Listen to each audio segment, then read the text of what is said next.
Hi, I'm Debbie Reynolds, the Wicomico County 24-25 Teacher of the Year, and I want to say what an honor it has been to represent the 26 schools and programs of this awesome school system. Now it gives me tremendous pleasure to introduce this year's incredible Wicomico County Teacher of the Year semifinalists, who are respectively the Teacher of the Year in their school or program. So, here they are.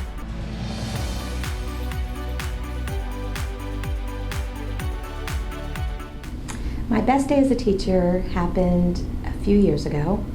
I went to my mailbox and there was an invitation to a former student's high school graduation. And I just started crying. My heart just swelled with pride and excitement because this was a little girl I teach most of the time. I teach primary students and I may not get to see them again, and many of them don't remember me, because they've just started learning English and there's so much that happens in those first years and then they move on to a new school. So for this student to remember me and send me an invitation to her graduation touched me so much. And I wondered about her. I remembered her because she had a fire in her belly for learning. She just constantly challenged me to give her more. She wanted to learn more, and she did. She was terrific. And she expressed an interest in having a Christmas tree. She'd never had one. So my colleague and I had an extra Christmas tree and we gathered ornaments together and I took them to her house. And they had a Christmas tree for the first time ever. And you know, what I remembered from her was her enthusiasm for learning, her great desire, but she remembered what I did for them. My best day as a teacher is any day that the kids come in excited to learn. So one thing that stands out to me is I had a text features lesson and I had an outline of a person that was getting surgery and we were doing text feature surgery. So the kids had to go through National Geographic magazines, whatever I had, and they had to find me a photograph because that was going to cure them from XYZ, and find me a caption and find me a table of contents. And I don't always love a loud room, but it was loud because they were excited and they were talking and they were saying, oh, I found this, and oh, come look at this one that I found, and which one should we use? So the camaraderie of all the kids working together, they were all in. They had their gloves on, they had their masks on, and they were just having fun. And they'll still talk to me about that lesson today. So I would say my best day as a teacher would be one of those days where I have all my stuff planned and in order by time, minute, down to the T, materials ready. And then, of course, you know, with 24 and 5-year-olds, nothing goes according to plan, and the kids are running, they're screaming, they're crying. I'm here, I'm there, I'm everywhere. But at the end of the day, they go home and say they had the best day and they love coming to school. And just on a daily basis to teach them just to be kind people. Like, I don't want to focus too much on like the academics, but because they come to me so young. So like just teaching them to be kind and seeing them how they grow and learn throughout their whole entire year, and hopefully, as they get older, they remember their first teacher. My best day as a teacher came in 2010 when Northwestern got the news that we became a National Deliverment School. It was a result of a lot of hard work on our whole school staff. I was ILT chair at that time, and we had decided a few years earlier that we needed to change something because our kids just weren't scoring like they should. And when we decided to change the ways that we taught, as far as maybe making a lot more small groups and things like that. That led us to the 2010 National Blue Ribbon and making us one of the best schools in the whole United States. I think my best day as a teacher is probably going to come near the end of the year. For a pre-K teacher, my best day is going to be the most rewarding day when you see the growth that the children have made. As a pre-K teacher, I have a lot of children that come to me with no prior experience. It's like they're a blank slate, and you get to read to them and sing with them and dance with them and do small group with them. And by term 2, term 3, you start seeing that growth. But my best day is definitely going to happen around the end of the school year, maybe in May, when you have seen the child that has made the growth and they're able to do things socially and emotionally, friendships, academically, that they couldn't do at the beginning of the year.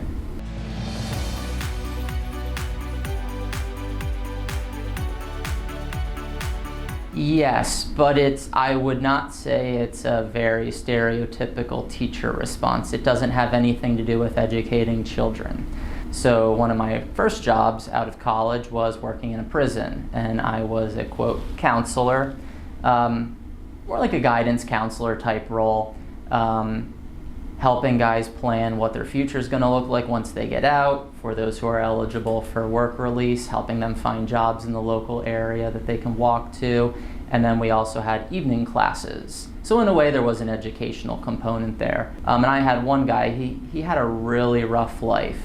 He did some questionable things for money, and he wanted to thank me for turning his life around, making him see the big picture of what's important. You know, learning how to prioritize, plan ahead. So, you know, he could have a stable financial background. He could have a home to live in. He could surround himself with good people who will prevent him from falling into bad habits. But that kind of hit home like, wow, like I can help educate somebody to turn their life around. Like maybe I should look into teaching. Could make a career out of doing that every day. I feel like I do a lot of really engaging things in the classroom, so every year there's a lot of really good memories that I make with my classroom. Last year in particular, as you saw with the construction, we were a restaurant, and at the end of every year in 5th grade, I would do an intro to finance and budgeting after we would finish with MCAP.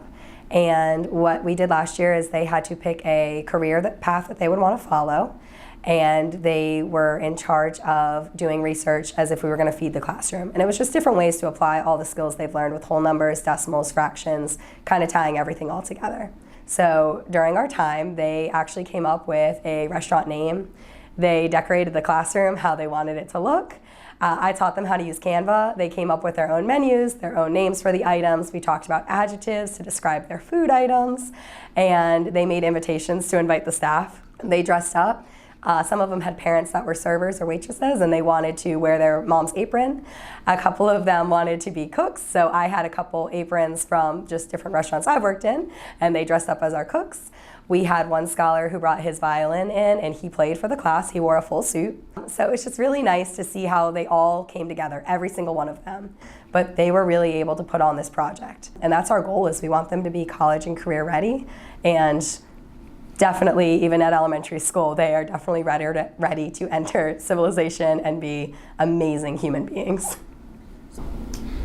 Several years ago, my dad was doing an event in the community, and he happened to come across one of my coworkers, and they started talking, and she told him, I work with Jen in her classroom, and she's a great math teacher. She could teach math to a rock. And my dad thought that was so funny, and ever since then he always tells me, go teach those rocks.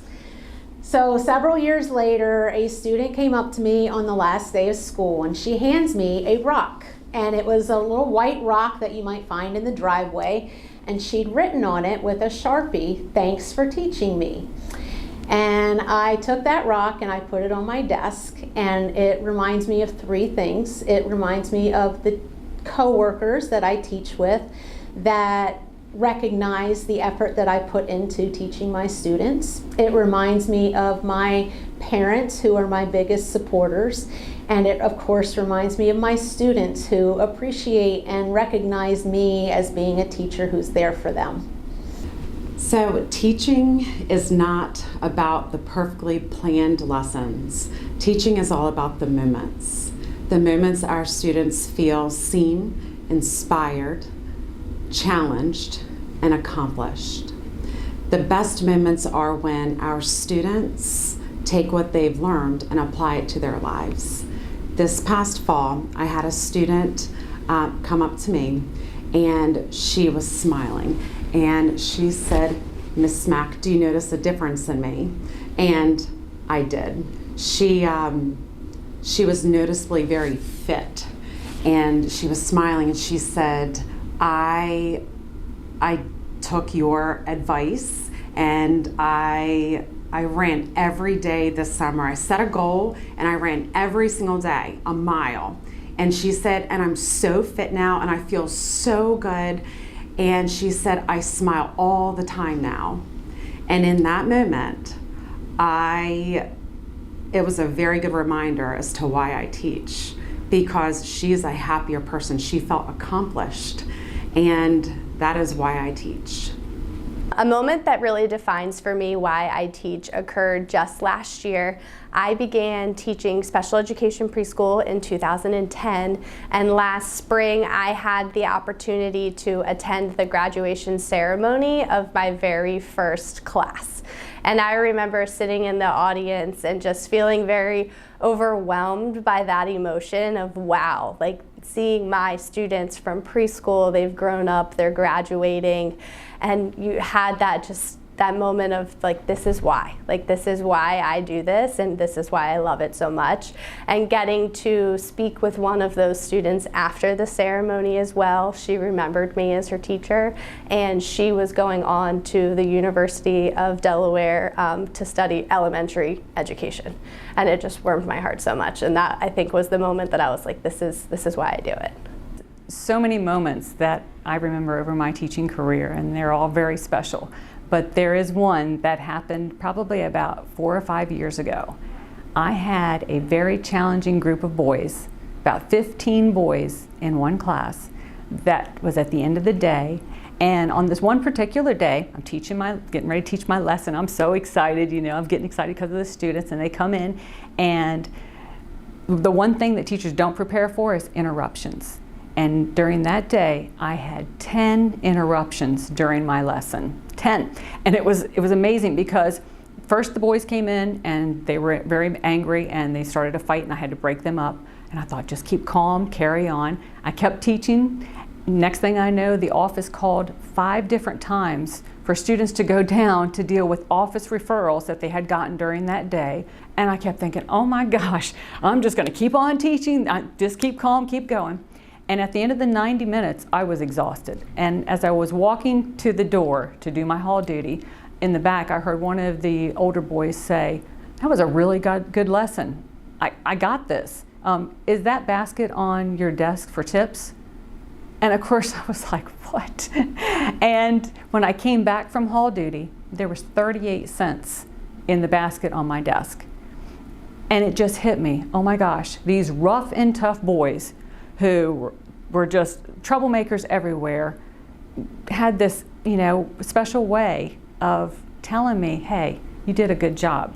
We appreciate you.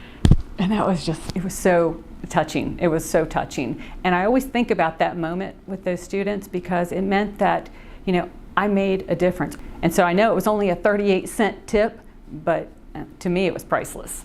It was just like, I made a difference with these boys. And it's just, that always comes back to me. It's like, oh, it was just such a wonderful memory. When I started teaching, before I had a full-time career, I took a long-term substitute position at a city school in Baltimore City. And when I took this position, I was not told the full truth about the kids I would be receiving or I would be teaching.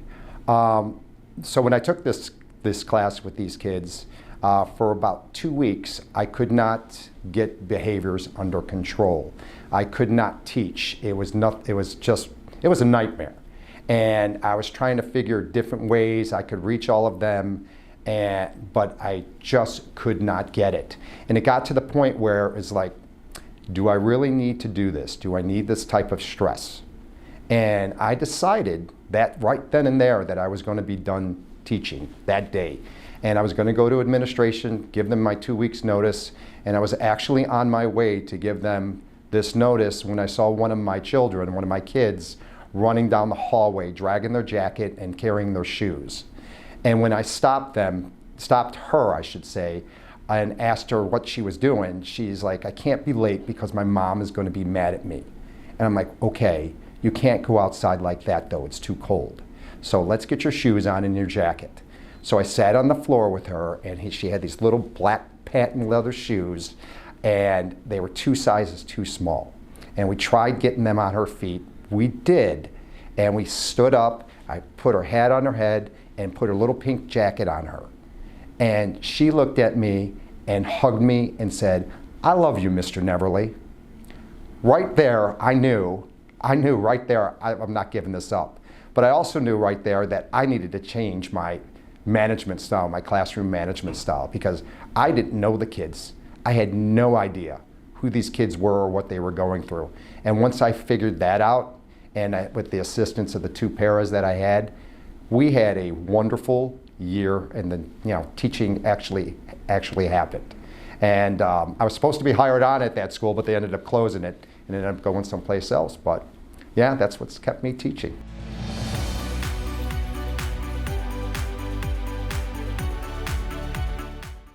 Know how much I care about them. I hope that they feel loved and feel important all the time. I hope that they, even if they struggle, that they push through, and don't give up. I hope that they know that their success is really important to me. And I hope that even after they're long gone, they go off to middle school and high school, that they can always come back if they need something, I'm always there for them. Oh my gosh, I hope, Ms. Rudler, that my students know that I have every ounce of my being believes in them, and that I'm here for them in whatever they want to be. That's my role as a teacher, to not just open a door for them, but to let them dream in an unlimited way. I want them to be able to see themselves do what their true passion and heart is. And so as a teacher, that is my role, providing opportunities, resources, putting the scalpel in the hands of future doctors, opening my science classroom so that they can see themselves in any path they may want to take. I say the road of life is long and winding, and my job is to prepare them for any curve that could be there. I hope that my students believe in themselves as much as I believe in them. I hope that they always have the desire and the drive to learn and to succeed and to strive for those big dreams that they have.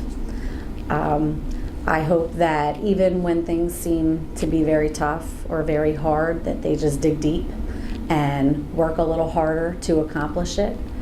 I hope that they know that no matter what, I'm always going to be right there cheering for them. There's a whole big world of a lot of possibilities, and those possibilities are endless for them because they are amazing. I hope that my students feel safe and welcome in my classroom. I hope they feel comfortable asking hard questions and participating in the tough discussions. I hope that they develop a passion for learning, especially new things related to their health and their body. I hope that they are comfortable and confident in making healthy choices and healthy decisions, especially as teens and then later on in life. And I hope that they walk away with learning something new every day, and then they develop care and kindness and empathy for others based on how they feel and what they learn in my classroom. I hope that my students know how truly and deeply that I do care about them and their personal success. I always allow time at the beginning of class to listen to their comments and their stories and their challenges. Sometimes they need their shoes tied. Sometimes they want to tell me that they lost a tooth or they're staying in a hotel this weekend for a big celebration. And that time that I take to build those relationships with the students is just so important to me, and to get all of the love and all of the hugs, because I want to give that to them as much as they want to give that to me. And I want them to know that I care about them as a person, not just that we're going to make music together and we're going to have fun and we're going to play games, but that I care about them and their happiness, and that they are going to be successful long term. I hope that my students learn to embrace a productive struggle. Middle school can be overwhelming, but when students push through those challenges, they'll learn that hard work leads to success. Struggling isn't necessarily a sign of failure, but a step towards mastery. And I want my students to know that perseverance and hard work will pay off. My favorite part of teaching is when my students get the chance to tackle any opportunity that they face, whether it's inside or outside of the classroom. I hope that my students know that they always have a safe place in my classroom, and I hope that I can provide them the skills to become successful and critical thinkers once they leave my classroom. I take a lot of time to maybe not learn all the languages, but try to learn a little bit of the languages of some of the students that I teach, so that way I can, at a bare minimum, try to find ways to communicate with them. I take a lot of time to learn what their interests are so I can talk to them about their interests. And I do whatever I can to hopefully allow them to have a space where they can be themselves. And even if they don't necessarily choose me to be the person that they share all of themselves or all the parts of who they are, they at least feel like there's a space where they can be who they are and be themselves. I hope my students know how special they are, and I hope that they continue their love for learning and reading. My students are special because of the community that they've created with me in the classroom. Not only are they empathetic towards each other, they're also quite in tune with each other's needs and wants, and they help each other with anything they're struggling with, whether it's an academic thing, a friend thing, or a home thing. They love to give each other advice, and they're always looking for ways to help. I hope that my students feel safe. I hope that they feel secure. I hope that they feel accepted. I hope that they feel focused and empowered. I hope that my students know that they are loved and that they choose love and kindness.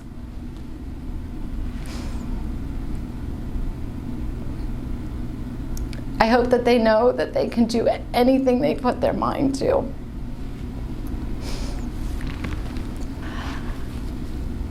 I hope that my students choose growth. I hope that they choose growth, not perfection, because perfection isn't something that we can grab a hold of, but growth is something that we could do daily.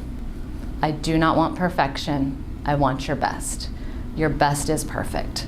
So each and every day, if my students give their best, my students will grow. And that's what I hope that they all know.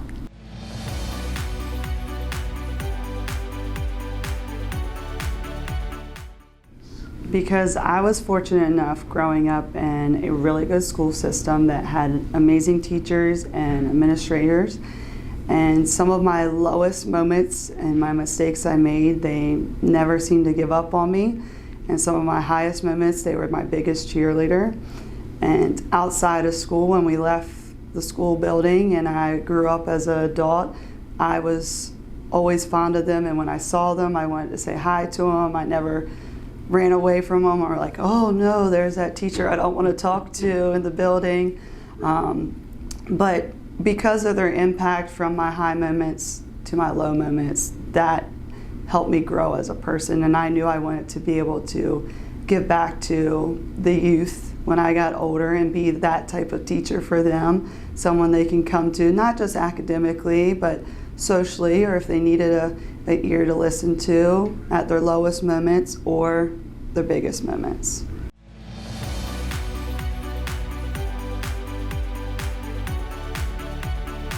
My favorite part of teaching is watching the students grow and learn through playing with each other during their center time, and just watching how they take what they see and using that. When they come to me in September, some have never held pencils, so when I show them how to hold it, and then they're writing their name, their friends' names and words, and they're like, come look at this, that I light up, and when I light up, they light up, and then they just strive to do more and more.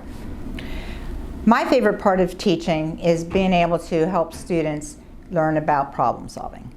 As a math teacher, I feel that that's really an important skill that applies not just in their math class, but especially in their lives. Virtual teaching is amazing. There's a couple things I really like about it. I think, first of all, it really gives me an opportunity to get to know the students because they're not in front of me. I have to make more of an effort. I mean, they're not physically in front of me. I have to make more of an effort to get to know them as individuals.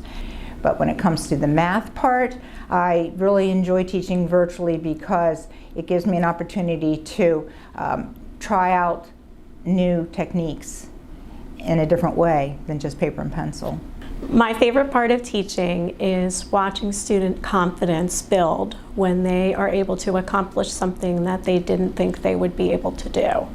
The reason that's my favorite part is because that confidence will transcend an assignment or a test, and that will be something that confidence they can take with them and use in other areas of their life.